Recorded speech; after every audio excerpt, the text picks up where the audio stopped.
Channel ವೀಕ್ಷಕರೇ, ಇವತ್ತು ನಮ್ಮ ವಿದ್ಯಾಭಾರತಿ ಪಬ್ಲಿಕ್ ಶಾಲೆಯಲ್ಲಿ ರಾಗಿ ಆಹಾರವನ್ನು ಕುರಿತಾಗಿರುವಂಥ ಒಂದು ದಿನವನ್ನು ಏರ್ಪಾటు ಮಾಡಿದ್ದೀವಿ. ಇವತ್ತು ಮಕ್ಕಳೆಲ್ಲ ರಾಗಿಗೆ ಸಂಬಂಧಪಟ್ಟ ಆಹಾರ ಪದಾರ್ಥಗಳನ್ನು ಮಾಡಿಕೊಂಡು ಬಂದಿದ್ದಾರೆ. ಈ ರಾಗಿ ಮೂಲಕವಾಗಿ ದೇಹಕ್ಕೆ ಯಾವ ಉಪಯೋಗಗಳಿವೆ, ಇದರಿಂದ ದೇಹಕ್ಕೆ ಸಿಗುವಂಥ ಬೆನಿಫಿಟ್ಸ್ ಏನು, ಯಾಕೆ ನಾವು ರಾಗಿಯನ್ನು ಸೇವನೆ ಮಾಡಬೇಕು, ಎಲ್ಲ ವಿಧವಾದ ಸಂಸ್ಕೃತಿಯಾದ ಮಾಹಿತಿಯನ್ನು ಈ ವಿಡಿಯೋದಲ್ಲಿ ನಾನು ನಿಮಗೆ ತಿಳಿಸಿಕೊಡ್ತೀನಿ.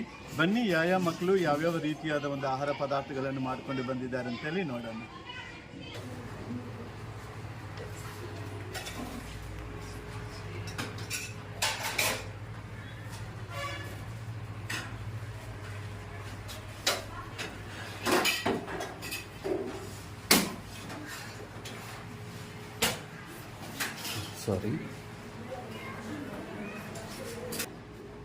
Hi students.